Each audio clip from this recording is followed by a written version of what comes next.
Live from New Mombasa, in the unpredictable multiplayer universe, this Spartan Life. With your host, Damien Lacedemian.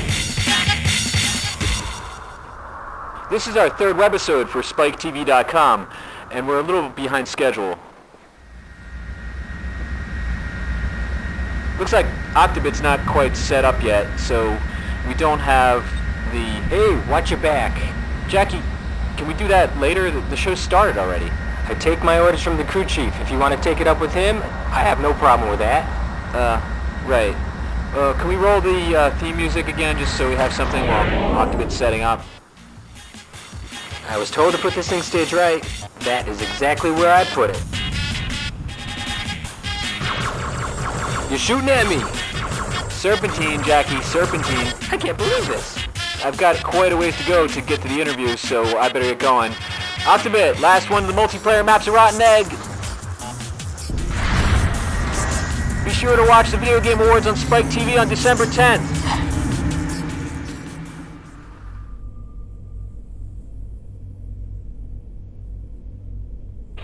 Today we have with us the founder of the Atari Museum, a physical and virtual museum dedicated to the great classic Atari video games like Pong and Asteroids. Kurt Vendell. Hi Kurt, nice to make your virtual acquaintance. Well, thank you for having me on, Damien. I really appreciate getting the opportunity to be on your great show. So building the Atari Museum must have been the ultimate gamer geek dream. How did you get started? Well, the Atari Museum sort of started as me as a collector back in 1984. I started to search around and I wanted to find prototypes, I wanted to find unreleased products that Atari had announced but they had never actually released. And I would make trips out to California on tips from people who actually ran small Atari stores. They would say, we hear there's going to be a big dumpster load that's going to be put out in the back of Atari headquarters. And I would just take off on a plane, go out there, and 4 o'clock in the morning I was rummaging around in the dumpsters around the back of the building. It was a treasure trove. They were literally throwing out the company. Wow, what kind of stuff were they throwing out? Hardware, software, things that were just priceless today, but they thought were junk back then. And where can people find your museum on the web? That's at atarimuseum.com. From there, you can just wander around aimlessly for probably weeks on end. It's up to probably close to a little over 700 megs now of historical data, movies, video clips, photographs, documents. That's Octobit. Let's go see what he's up to. Oh hey, listen to that. Hey, Centipede. You gotta love that.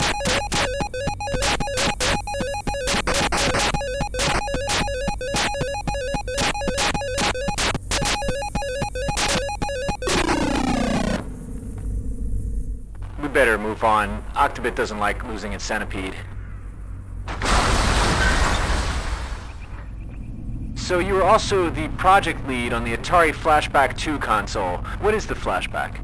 The Flashback looks exactly like a 2/3 size 2600. So for those who remember the old original wood grain Ataris, you have that look, you have that feel. It's instantly recognizable. Just plug it into your TV and up come 40 games that you've got available on it. We put in 20 games that were Atari originals that everyone's going to know. And then we went and we looked at prototypes, unreleased games, and we went to the homebrew authors. These are the guys that they do this just for the fun of it, to take games and create new games, the same type of quality games that you would see done back in the 80s from the original Atari. And we thought, why not get the little guy to be more involved with a mainstream product like Atari Flashback? It seems like you also were thinking about the hacker community when you designed the hardware. Well, the console actually is designed from the ground up with an original Atari 2600 chip inside. So that means that these are the original games. There's no rewrites, they all look, they all sound exactly the same. And we actually made the board itself hackable.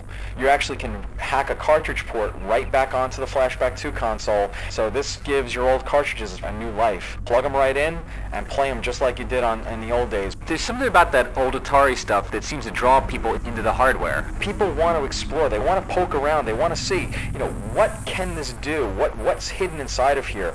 And I really think that Atari allowing Flashback 2 to be upgradable, to be hackable, sort of, it gave this new Atari an extension, an open hand that said, we welcome all Atarians. We welcome young and old. We welcome the old equipment with the new equipment. Elites and grunts living together.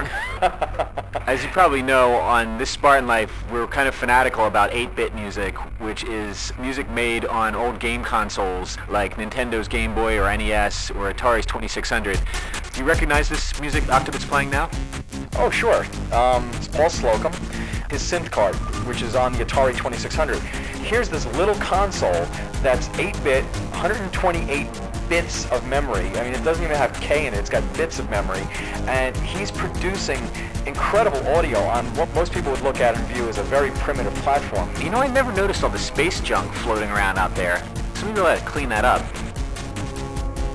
So we have these elevators down here. I haven't really figured out where they go, but they're fun to jump around in. The Videogame Awards are coming up on December 10th on Spike TV, and Atari has a great new Matrix game that's nominated. This is what everyone's been waiting for, is to actually play Neo and to actually, play the foyer scene from the original Matrix, where you're able to go over the pillars and duck and weave around and stuff. Yeah, I can relate to the idea of being in virtual space all the time. I'm kind of starting to lose my sense of the real. Well, it is true. I mean, you kind of sometimes forget. You get so involved in such like an immersive game like this. Whoa. The movie's sort of a gaming analogy already, in a way. Right. So Matrix is just a perfect extension of what, video gamers do on a daily basis, which is interact inside of a virtual world, inside of the Matrix. Sorry to interrupt, Kurt, but I think we have company. Octobit! Alright, everybody stay calm and remember your Atari training.